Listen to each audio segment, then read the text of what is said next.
নমস্কার, শুভ দুপুর। কেমন আছেন সবাই? আমি অনন্যার ব্লগসের আরও একটি মিনি ব্লগে আপনাদের সকলকে জানাই অনেক অনেক অনেক স্বাগত।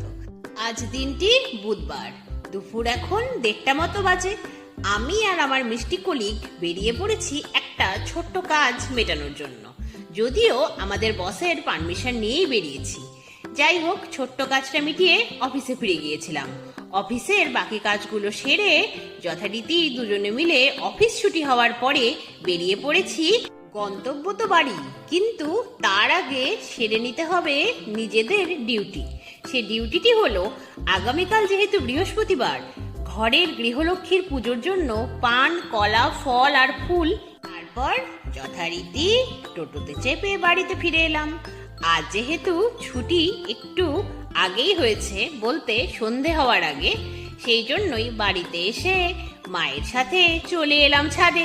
ছাদে এসে শুকনো জামা কাপড়গুলো শুধু তুললাম এমনটা নয়, একেবারে ভাঁজ করে নিয়েছি।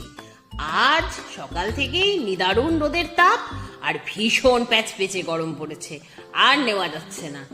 যেহেতু আজ সূর্যের তাপ খুব বেশি, সেই জন্যই গাছগুলোতেও জলের প্রয়োজন। তাই জামা কাপড়গুলো তুলে নেওয়ার পরে গাছগুলোতে এক এক করে জল দিয়ে নিলাম। তারপরেই রান্নাঘরে এসে শুরু করে দিলাম নিজের কাজ। নিজের কাজ বলতে সব কিছুই তো আমরা ভেজাল খাই, শুধুমাত্র বাড়ির তৈরি ঘিটা খাই। যেহেতু দুধের সর আমার একেবারেই পছন্দ নয়, তাই দুধের সর মা তুলে ফ্রিজে জমায়। এভাবে যখন অনেকটা সর জমে যায় ফ্রিজে, তখন ফ্রিজ থেকে বের করে শুরু হয় তার ঘি তৈরির প্রক্রিয়া। যদিও ঘি তৈরির প্রক্রিয়া সকালবেলাতেই করা হয়, কিন্তু এই অফিসের চক্করে আমি আর সকালের দিকে করতেই পারি না। অগত্যা সন্ধেবেলার সময়টাই বেছে নিই। যদিও অফিস থেকে ফিরে একটু ইচ্ছে করে না এই সব কাজ করতে, কিন্তু কিছু করার তো নেই বলুন, আমি ছাড়া করবেই বাকি। সেই জন্যই হাসি মুখে লেগেই পড়লাম।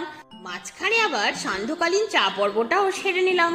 ঘি রেডি হতে একটু সময় লাগে, আগামী ব্লগে দেখাবো আপনাদের।